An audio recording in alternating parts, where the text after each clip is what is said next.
Sekitar jam 11 malam, saya lagi kerja di bangsal dewasa, lantai 6. Lagi beres-beres biasa aja, pas bersih-bersih, samar-samar saya nyium bau yang aneh di salah satu ruangan. Bau busuk. Setelah saya buka pintu ruangan itu, saya coba cium lagi. Ternyata datangnya dari arah kamar mandi.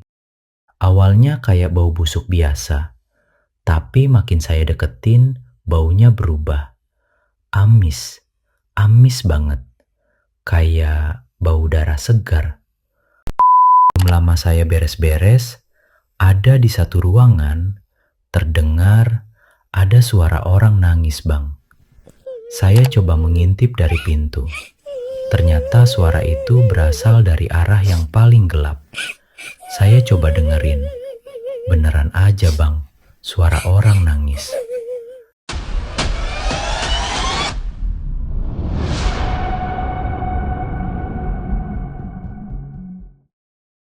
Halo listeners, gimana kabar kalian malam ini? Semoga sehat-sehat semua ya. Tapi jujur, entah kenapa, dari tadi pas OTW ke studio buat rekam episode ini, angin malam ini kerasa beda aja.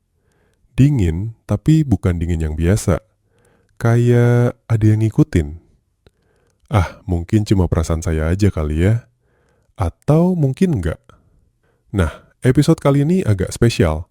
Karena kita bakal ngobrolin satu tempat yang dari dulu emang udah jadi langganan cerita seram. Rumah sakit. Tempat yang harusnya nyembuhin, tapi banyak juga yang bilang itu tempat paling ramai buat mereka yang udah gak punya raga lagi. Apalagi kalau udah masuk shift malam. Lorongnya sepi, lampunya kadang kedip-kedip sendiri, dan yang jaga cuma tinggal hitungan jari. Dan katanya, di salah satu rumah sakit, ada satu sosok yang paling sering muncul pada shift malam. Suster. Suster seperti apakah itu? Nah, malam ini saya kedatangan tamu yang katanya pernah ngerasain langsung serem-seremnya kerja shift malam di rumah sakit itu. Sampai bikin dia kapok total. Seperti apa kisahnya yang akan diceritakan?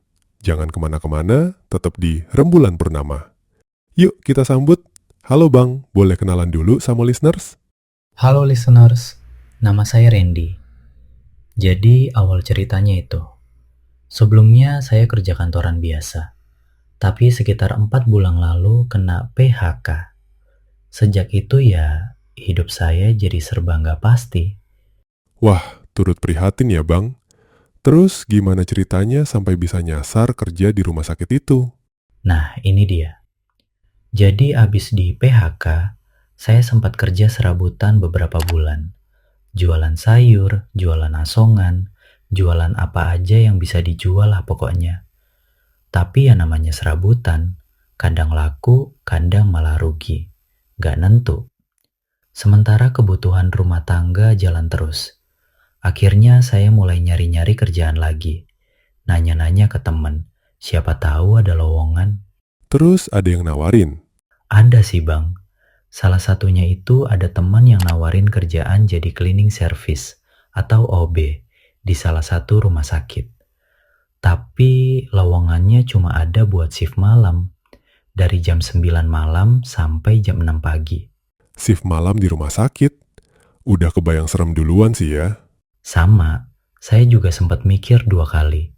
Sempat mau nolak. Tapi ya, daripada nggak ada pemasukan bulanan sama sekali, akhirnya saya mutusin ambil dulu aja lah. Coba 1 bulan dulu aja. Siapa tahu nggak cocok terus berhenti. Singkat cerita, lusa harinya, saya datang ke rumah sakit itu buat ketemu temen yang nawarin lowongan tadi. Sampai di sana sekitar jam 4 sore, sebelum jadwal interview. Saya sempat nanya ke dia, kok posisi ini kosong? Yang kerja sebelumnya kemana? Dia cuma jawab singkat, ya mungkin gak kuat shift malam kali. Katanya sih mau pulang kampung. Nada suaranya waktu itu agak aneh sih menurut saya. Kayak buru-buru pengen ganti topik. Tapi saat itu saya gak terlalu mikirin. Nah abis itu saya nunggu. Lama Bang. dari jam 4 sampai jam 8 malam, nunggu dipanggil interview. Tapi kok nggak ada panggilan-panggilan? Pas lagi bingung gitu, tiba-tiba ada orang nyamperin saya, nanya, "Mas yang mau masuk shift malam ya?" Saya jawab, "Iya mas." Dia langsung, "Oh gitu, ya udah, sini masuk ke ruang OB. Seragamnya ada di loker, silakan dipakai. Langsung kerja aja malam ini." Loh, kan belum diinterview. Nah, itu yang bikin saya bingung juga waktu itu. Dalam hati saya mikir, loh, kok belum wawancara udah disuruh kerja? Tapi ya, daripada mikir kepanjangan, walaupun ada yang ganjel di hati, saya pakai aja seragamnya. Pas udah mulai kerja, saya baru sadar sesuatu yang aneh. Jadi yang bersih-bersih di rumah sakit segede itu, kok cuma saya sendirian? Padahal itu rumah sakit gede banget. Lah, satu rumah sakit gitu cuma satu OB. Iya, saya sampai nanya ke satpam yang jaga, "Pak, kok OB-nya cuma saya sendiri ya?" Dia jawab, "Oh iya mas, harusnya sih berdua. Cuma dua-duanya resign bareng beberapa minggu lalu. Jadi buat sekarang ya tinggal mas sendiri." Waktu itu saya juga mulai ngerasa nggak enak. Tapi ya udah, saya lanjut aja kerja. Terus kejadian yang bikin sampai kapok itu mulai dari kapan? Sekitar jam 11 malam, saya lagi kerja di bangsal dewasa, lantai 6. Lagi beres-beres biasa aja, pas bersih-bersih, samar-samar saya nyium bau yang aneh di salah satu ruangan. Bau busuk. Setelah saya buka pintu ruangan itu, saya coba cium lagi. Ternyata datangnya dari arah kamar mandi. Awalnya kayak bau busuk biasa, tapi makin saya deketin, baunya berubah. Amis, amis banget. Kayak bau darah segar. Padahal itu jam segitu, kamar mandi kosong, gak ada aktivitas apa-apa. Saya beraniin diri buka pintunya, cek ke dalam.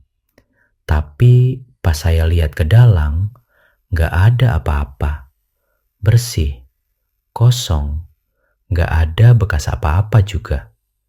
Ya udah, saya tutup lagi pintunya, lanjut beres-beres bangsal itu. Belum lama saya beres-beres, ada di satu ruangan, terdengar ada suara orang nangis bang. Saya coba mengintip dari pintu. Ternyata suara itu berasal dari arah yang paling gelap. Saya coba dengerin. Beneran aja bang, suara orang nangis. Nangisnya sesegukan, pelan, tapi jelas banget kedengeran di tengah sepinya ruangan itu. Saya coba sempat berhenti. Diam. Coba dengerin lagi. Mikir positif dulu. Siapa tahu itu suara pasien atau apa. Saya deketin pelan-pelan ke arah suara itu. Begitu saya sampai di titik suara itu berasal, suaranya langsung berhenti. Total. Kayak dimatiin remote. Gak ada suara apa-apa lagi selain suara AC ruangan. Dari saat itu saya udah ngerasa ada yang ganjel banget. Pengen langsung lapor ke nurse station. Tapi pas saya ke sana, kosong. Gak ada satu perawat pun yang jaga di situ. Sepi. Lampu remang-remang doang. Karena bingung mau ngapain, saya akhirnya lanjut aja ke ruangan lain buat beres-beres. Pas saya buka pintu ruangan berikutnya, baunya itu bau apek, seperti ruangan yang gak kesentuh. Namun samar-samar, di sudut ruangan, deket kamar mandi, saya lihat ada sosok. Perawat. Lagi duduk di lantai, nunduk. Bajunya putih. Terus abang ngapain? Saya cobalah nyalain lampu ruangan itu. Tapi pas saya coba nyalain, lampunya itu nggak nyala. Mati total. Padahal ruangan lain nggak masalah.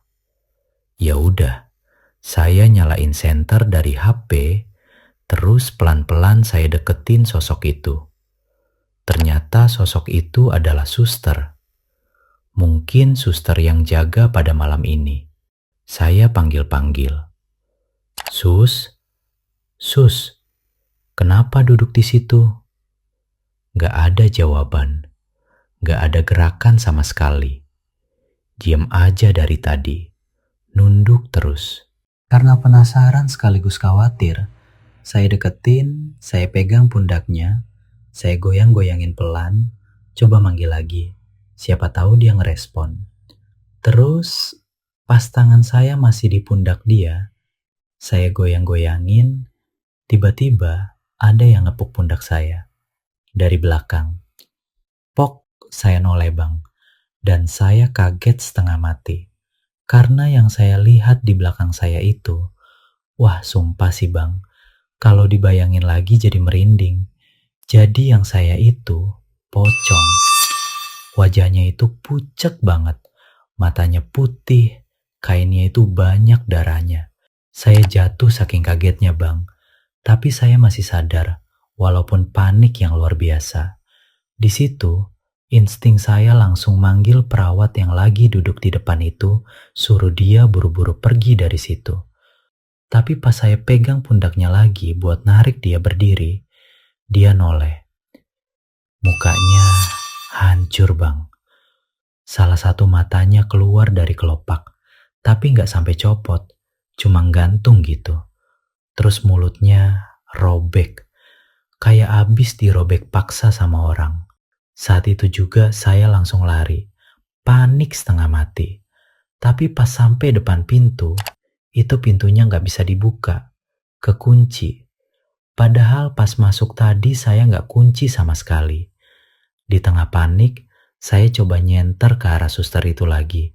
Dan yang saya lihat, dia udah nggak duduk lagi.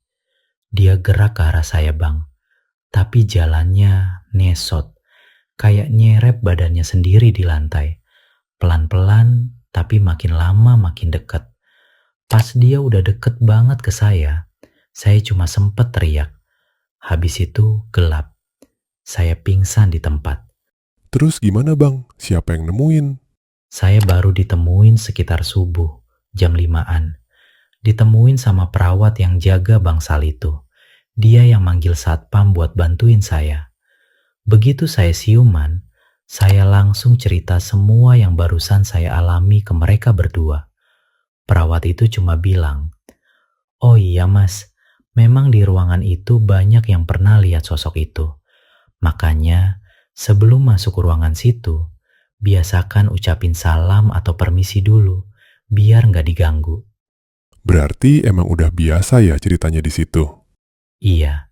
Terus satpamnya juga ikut cerita soal asal-usul suster ngesot itu. Katanya, ini kejadian dari zaman kolonial Belanda, sekitar tahun 1930-an. Ada seorang suster yang kerja di rumah sakit itu juga. Suatu malam, habis shift sore, dia pulang sendirian, sekitar jam 10-an. Di perjalanan pulang itu, dia ditangkap sama 2 orang pria. Diperkosa. Mulutnya dirobek paksa sama kedua pria itu, biar dia nggak bisa teriak minta tolong. Tapi walaupun udah kayak gitu, suster itu masih coba kabur. Salah satu pelakunya nangkep dia lagi, terus nginjek kakinya sampai patah, biar nggak bisa lari lagi. Setelah kepalanya dipukulin sampai salah satu matanya keluar. Suster itu meninggal di tempat kejadian. Sampai sekarang, siapa pelakunya nggak pernah ketahuan. Dan dari situ katanya, mulai muncul sosok suster ngesot yang sering nampakin diri di rumah sakit ini. Terutama ke orang-orang yang kerja sendirian di malam hari. Merinding saya dengerinnya bang. Jadi abis kejadian itu, abang masih lanjut kerja di sana? Enggak, malam itu juga saya mutusin buat nggak balik lagi ke sana. Segimanapun butuh duitnya, saya nggak sanggup ngebayangin harus melewatin lorong yang sama lagi. Wajar sih itu bang, saya aja yang cuma dengerin ceritanya, udah nggak berani ke kamar mandi sendirian malam ini. Tapi kalau boleh tahu, sampai sekarang masih suka kepikiran nggak sama kejadian itu? Kadang masih, apalagi kalau ada yang nyeret barang di lantai, suara ngesot-ngesot gitu. Langsung ingat kejadian itu lagi. Sampai sekarang juga aku jadi lebih parno kalau ada yang kerja shift malam sendirian, apalagi di tempat kayak rumah sakit. Nah, buat kalian listeners yang mungkin kerja shift malam, di rumah sakit, di kantor sepi, dimanapun itu, cerita Bang Randy ini bisa jadi pengingat. Kalau masuk ruangan yang sepi atau asing, coba ucapin salam dulu. Nggak ada ruginya, malah bisa jadi penyelamat. Makasih banyak ya Bang Randy udah mau berbagi cerita malam ini. Sama-sama, makasih juga udah dengerin listeners. Semoga nggak ada yang ngalamin kejadian kayak saya. Nah, itu tadi cerita dari Rembulan Purnama malam ini. Buat kalian yang lagi dengerin sendirian, kalau nanti pas keluar kamar denger suara aneh dari arah kamar mandi, ya mending jangan noleh dulu deh. Oke, sampai ketemu lagi di episode selanjutnya. Tetap jaga diri, jaga langkah, dan jangan lupa ucapin salam sebelum masuk ruangan gelap. Saya pamit dulu listeners, sampai jumpa di episode berikutnya.